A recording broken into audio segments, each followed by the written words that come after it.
Come back, come back, come back, come back, come back, come back. Come back.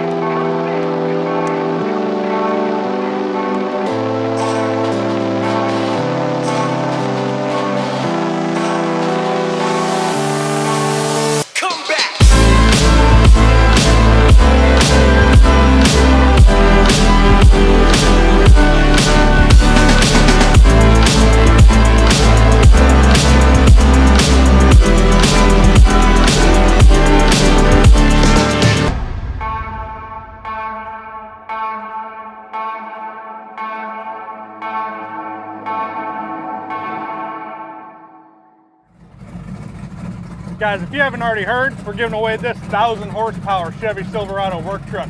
But I gotta warn you, this thing's pretty gnarly. If you even breathe on the gas pedal wrong, it just starts doing it. So head over now to motionraceworks.com or tbmbrakes.com. Every $5 you spend gives you one automatic entry to win. No max amount of entries. Head over now, we'll see you. Hey guys, welcome back to the Motion Raceworks YouTube channel. Today, we're gonna go ahead and touch on the Nova a little bit. I know it's been a long time since we've done a video.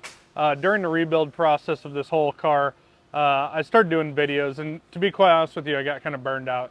And YouTube isn't our #1 job at Motion Raceworks. Our job is to build parts and refine them and give you guys the best support and product we can possibly do. So the YouTube stuff is just kind of supposed to be for fun. So when it stops being fun, we stop doing it.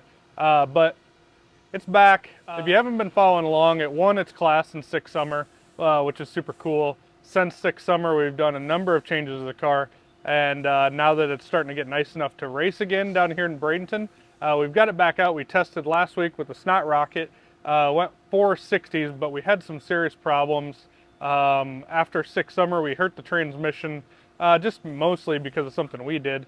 And so we fixed it, and it wasn't dynoed before we put it back in, so we had an internal leak. So anyways, I'm gonna let you guys follow along with our next outing or two, and the repair process now, talk about what we've upgraded, what we are upgrading on this video, and yeah, see how fast we can go. And we're gonna have exclusive coverage during FL2K videos, at least 1 or 2 videos, maybe every single day, of this car, the Snot Rocket, Jim's Mustang, and maybe a couple other motion cars. So follow along. Make sure you hit subscribe because that content's gonna be pretty cool. And these 2 cars are gonna be hauling ass during that time. So it's gonna be a lot of fun. So currently, the torque converter for this thing, it's a lockup 400, is out. We took everything apart. It was actually a transmission issue, but because Brett's so familiar with transmission torque converters, he's got it all apart. We're cleaning everything, just making sure everything's good to go, so that if we're gonna fix something, we're gonna do it now, not at FL2K. It's a big race. We wanna do well, so we're making sure we service everything. One of the things that we are doing today is switching the fuel pump. So I currently have an Aeromotive 8 gallon a minute pump, and we're gonna switch to an Aeromotive, I think this is 11.6 gallon, I guess it's Waterman, Aeromotive Waterman, 11.6 gallon pump. The reason is we were originally on gasoline, and we recently switched to E85. That's what the tuner wanted, so that's what we switched to. That pump would have been good on gasoline, but now that we're on E85, it's demanding a lot more fuel, and fuel pressure is starting to drop throughout the run. It's open injector, so this tells us we need to put more fuel pump on it. The reason I went to 11.6, it's definitely more than we need, but it's just small enough to where I can still use the same plumbing and fuel filter. This is our FluidWorks up to 12 gallon a minute stainless 10 micron post filter. So basically this is gonna go right in place of everything, not need a whole bunch of new plumbing, and we can be back out testing without a lot of new hose building and fabrication, all that stuff. So on this, we actually used a snout extension for the cam drive. If you aren't familiar with cam drive fuel pumps, they're basically running at half the speed of the crank. So given fuel pump, you want to try and keep it between 4,000 and 5,000 RPMs maximum. After that, depending on which brand, they can have a tendency to cavitate. So we're spinning this thing to 85, 8,800 RPM. So this is great off the cam, and this gets it out away from the belt setup you can see here. So pretty cool setup, and makes it really easy to disconnect if we're on drag and drop. This is Brett in his natural ATF environment. That's it. It's just coming. I don't know if it's coming out of my skin or going into my skin at this point, but fluid is out. I think, I think you know how like metal can sweat the oil out of it. I feel like that's probably what you do from transmission fluid. So, luckily, this is honestly wasn't even part of your interview process at Motion TBM, right? But it's been a very value added situation. Yeah, sometimes you hold those inner talents in, you know, and then you're like, oh, yep, we're gonna have to use those today. Here we go. Like, I really didn't want to work on any more transmissions, but here I am. Like much of the stuff we do, we take it for granted because we see it a lot, but a lot of you guys probably don't see it at home. So you're like, what's a lockup? What's this? So we'll get this. We'll show you this clip now. You can probably stop there. I'll just start over. Okay, so we're in the shop this afternoon. We're working on Doug's Nova's transmission. The last time we were at the track, we noticed that the lockup wasn't fully engaging and the pressure seemed low.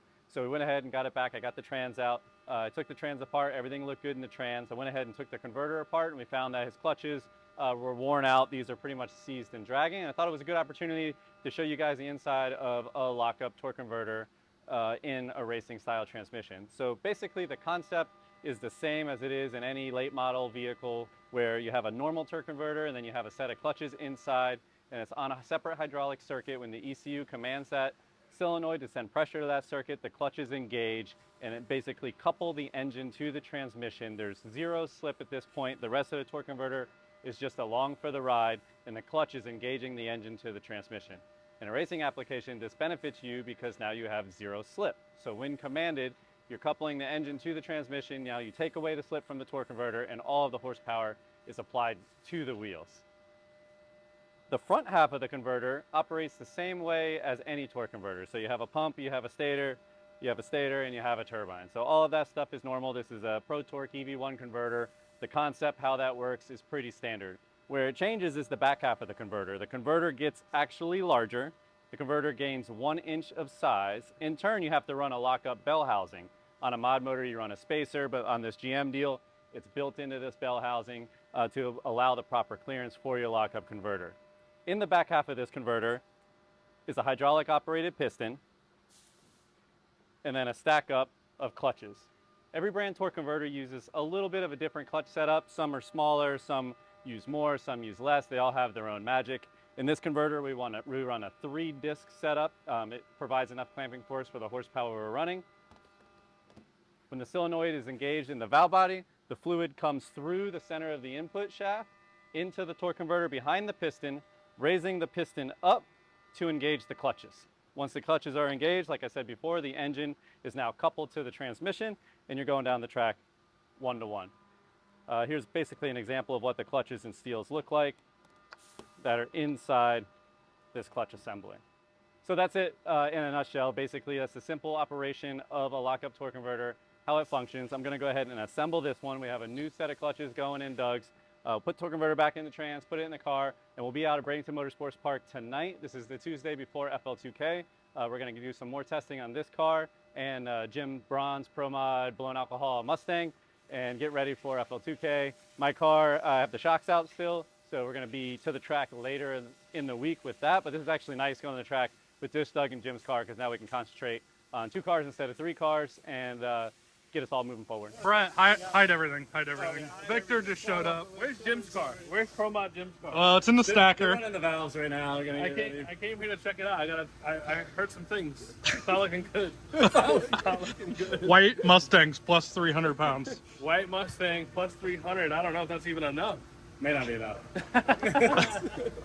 It's we gotta make sure it's a stock chassis. I heard that you had bought Stevie Fast car and put the Mustang panels over it, and it's not gonna go. It's not gonna go. I wish you wouldn't have said that on this video. All right, guys, I got my pit crew, Mike Pryka, working on this thing. Since last time, which is last week, we rebuilt the transmission, fixed the torque converter, put that new fuel pump on, and a few other changes. This thing is very, very close, so I don't foresee us running into some crazy issues, but should be very close. So there's a hurricane coming, blue skies right now at Bradenton, but hurricane's supposed to fall this Tuesday today, and hurricane's supposed to fall Thursday. So This is probably our last chance to test, except for next Wednesday of FL2K. So hopefully get some good headway this week, or today, I guess, and we'll go from there. Brett, what do you think? I feel great. I got some sleep. I got a haircut. We're out here fucking ready to roll. Your truck got washed. My truck got washed like a new man. Yeah, you pretty much haven't lived life for the last 90 days. It's either work or working on your car. I mowed my yard. Mowed your yard. That was probably 6 foot tall. Yeah, I reset my life, and then the car's at the shop chilling. So we're good. We're good. Cool. What do you think Nova's gonna do tonight? I think it'd go like mid 460 on this pass, and then the goal would be something in the 450s before the end of the night. Yeah.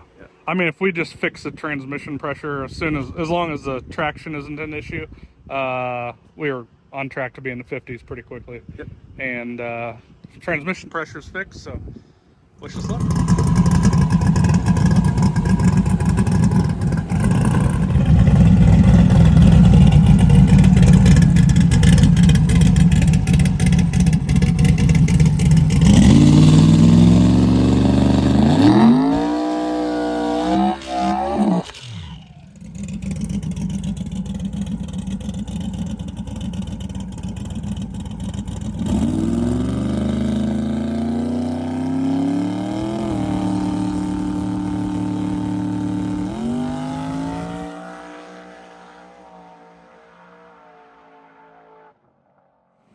All right, guys, so that was 466 at 164, so picked up mile an hour, went faster everywhere on the same setting, basically. Yeah, the same setting, so the transmission pressure helps out. But we do have another problem. We do have another problem. We've been tracking it the last couple outings. Our fluid pressure is starting to rise like 1 psi every outing, essentially. Yeah. Because it was always with coolant pressure, it's not a number necessarily isn't bad, but a change is bad. So the car is always just in one consistent pressure, which is always around 9 or 8 or so. We noticed at 13 last time we were out, and we noticed at 23 on that run. So, Yeah. The ECU is going to shut the engine off at 25 pounds, so it shouldn't ever blow completely, but the gaskets are moving around. Yeah. And combustion pressure is getting in the coolant system. Yeah, so basically we have a sensor right here in the end tank. It's really all just relative data, so it's like there could be better places or worse places to put it, but the main thing is that we're seeing a change. The pressure's coming from somewhere. It's obviously coming from the combustion chamber. Exactly. So I like putting the sensor in the radiator because that's what you're really trying to protect. Like, if the engine fails, the engine fails, but when it pressurizes the radiator and blows the end tanks off of it, and then the water goes under your It's tires bad. and you crash the car, Yeah. then it's a bigger problem. It's real bad. Yeah, I always try to run the sensor in the radiator or the expansion tank if you're running one, because that's really what you're trying to protect on an ECU cover. So kind of something we knew about and we've been planning for. I have another set of gaskets. We were hoping to get, quite a ways through some testing tonight, but it sounds like we're going to be kind of cutting it a little short in terms of getting good 1/8 and quarter mile times. This car, one of the things I really like about the Gen 5 is it has 12 millimeter head studs from the factory. We've gotten away with having MLX gaskets, but basically, again, not exact, but with the fuel consumption, this thing's making like 2,600 horsepower. Yeah. And so it's in a realm it's never been. No, yeah. I wanted to honestly see where the MLX gaskets could make us, and we, might be. We talked about it, right? Yeah. I knew once we got to that 2,500 mark, it Yeah. was going to be like, okay, like this is probably the end of the Yeah. gaskets, and we're there. Yeah, it's not like it has firings. It doesn't have hoops. It doesn't have any of that stuff. So that's pretty cool. And we're gonna just put another set on, retorque them down, and we should be good for another number of passes. Yeah, yeah, absolutely. The Our- MLS gas, there's just so much movement in there, and there's so many layers, and once it moves and loses its shape, it doesn't regain it. Yeah. Like a copper will kind of heal itself, and you're okay again. Where these, once they're gone, You can't torque them back down and just move on with right, your you day. can't torque them back down. But it's relatively easy to put head gaskets on. Yeah, it's no mod motor, For Coyote, me, whatever. It seems easy to put head gaskets on. Yeah. No, it's not. It won't be hard at all. So And I mean, we've been running the snot out of this engine from the day this car started. a lot of quarter through mile passes. Drag and drive. So they don't owe us anything. No, I'm not mad, and I don't really feel like anything failed us. What is cool is how far they went. So that part's cool. Having to change them, we already knew we had to do. So we're gonna do some 60-foot testing. Yep. If for some reason it spikes higher, we'll just load it up and take it home. Once we get that 60-foot down, this thing's gonna be a animal. Right, yeah. So now it's consistently going fast, a tenth faster to the 60 than it was before. Yeah. So we're on the right track with that. Yeah, our end goal is like low teens with this thing, so we still got a ways to go, but we're making headway on 60-foot low teens. But this is real life. Yeah, this is owning a 2,500 horsepower race car. Yeah. Or a low 7-second, high 6-second race car. Like, Yeah, especially when it's like we have so many things that we're running. You know, it's got all the street trim. It's a small block that nobody really does, and all that stuff. Horsepower takes maintenance. Horsepower takes maintenance, and you know, even that billet Hemi takes maintenance. But Yeah. luckily, I mean, this thing hasn't been any maintenance. We haven't even had a rocker arm get loosen up at all. We've checked the valves a bunch of times, and they didn't even need adjustment. Yeah, so it doesn't know what's not. No, it's good. We're gonna load up a tune and see if we can go a couple 60-footers, figure that out, and then probably load it up and go home. Over there is Pro Mod Jim Braun with his S197, doing some testing as well. Frika, we need you to stay late and change head gaskets for me. I don't know if you want me doing that. All right, get tacos. All right, I can do that. Deal. Hurricane party. Hurricane party. Oh yeah, Put yeah. my transmission in, my shocks in, change your head gaskets. What is that? It's kind of like a snow day for car guys, Right. but more dangerous and not as good for property damage. Not actually dangerous outside, though. It's perfectly normal outside, just everybody thinks it's dangerous. It might be dangerous. A little bit. It might be dangerous. How'd your last pass? Okay. Okay, good enough? Yeah, we're going to get some 60-foot times where they need to be, and then I'll be happy. Okay, we'll see how it goes. The sun's going down now. Everything else at this point, for the most part, is just along for the ride, you know. So. Okay. All right.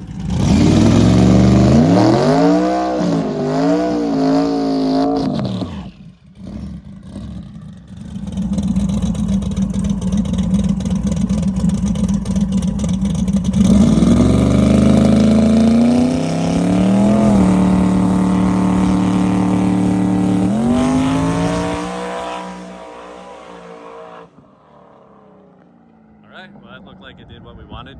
He lifted on purpose there. We wanted to run it to the gear change, get some 60-foot data, and not abuse the engine and drivetrain any more than we need to. You can see the new artwork here, Motion Raceworks, Bradenton Motorsport Spark. Looking sweet, looking sweet. Alright, so we're just doing some a little less than 330 hits. This thing just has been really fighting us on the 60 foot, so 126. We tried to give it some more, and it seems to just kind of be real finicky at certain spots, so we're just gonna have to give it the beans and see what it picks up. So that's what we're gonna do now. We're gonna cool it off and turn it around. Hey, Brett's about to make it smell like transmission fluid again. What do you see, CJ? What are they doing under there? About to get smelly. Oh man. Your hands fucking hot. Hands not cool. Your hands about to... I'll get you a rag. How about that? You got one? Yeah, I will. Oh, yeah. Pull that answers, because that's the first question everyone Oh, yeah. asks. And it's Every like, time. You can write it in the listing, you can show a picture of it. Where's that go? Is that this one right here?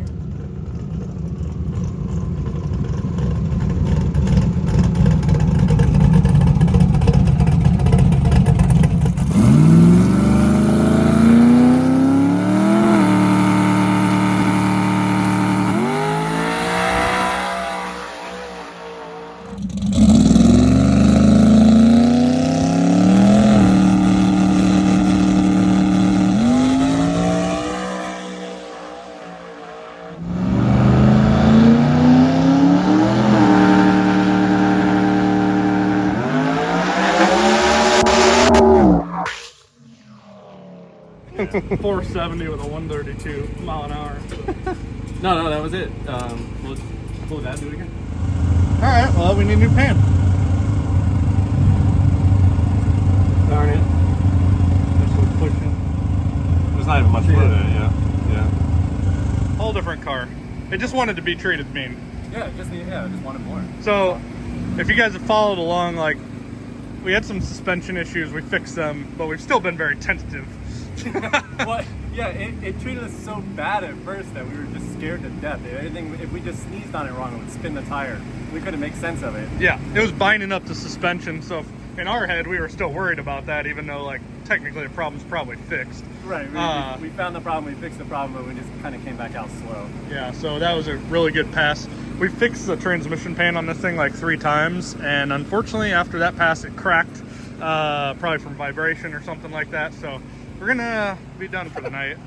I don't even think we're gonna weld that one again. We're gonna go ahead and just get a new it's pan. time for a new one. That's a new pan situation. Yeah, we'll get a new pan, and then, I mean, it's dialed. Yeah, I went 119. I mean, the track's good, but it's not stellar. And we know the next pass, I know in my heart that thing's gonna go pick another 2, 3, 4 tenths off, or three numbers off. No doubt. Next pass. It doesn't seem to have any issues at all, so it's just happy. So, yeah, we got the transmission pressure issue mostly fixed. We still got little issues. You guys, I can't describe to you how important transmission pressure sensors are. We'd be so blind right now. We'd just be like, oh, this is a bad transmission or something. I get questions all the time. It's either converter questions or gear change questions, and there's no line or converter pressure data. And like, I'm a trans builder, but I'm not a trans builder, and I feel bad for all the trans builder shops that have all these customers, you know, that have, you know, how do you diagnose a problem without sensors in line to see what's happening? Yeah, because this ultimately, the converter in this thing, the whole transmission converter package acts completely different one pressure versus another. So how do you like make things better if it's not working how it should anyways? I mean, it comes right down to even fluid temperature. The pressure is going to be different with different temperature fluid, just like oil pressure is different when the engine's hot. It's the same thing with the trans. So not knowing how your fluid's reacting to your trans temps to know what your start temp should be each pass, there's a lot of things. And unfortunately, like unlike most fluids in a car, that fluid literally drives this thing. So most fluids are just a lubricant. It's forcing the car forward. Right. It needs to have hydraulic properties and lubrication. Yeah. And shear from the converter. It's leaving the converter at 500-600 degrees. It's out of the rough one. Yeah, and it might not be filling the converter. So get yourself a transmission pressure sensor. We prefer Rife, of course, but something that you can rely on and take it from as many positions in the transmission case and pre and post torque converter and that stuff as much as possible. Lockup circuit. So that's the moral of the story tonight. Got a transmission pan to fix, but really, all things considered, Easy fix. Easy fix. So yeah, pretty excited.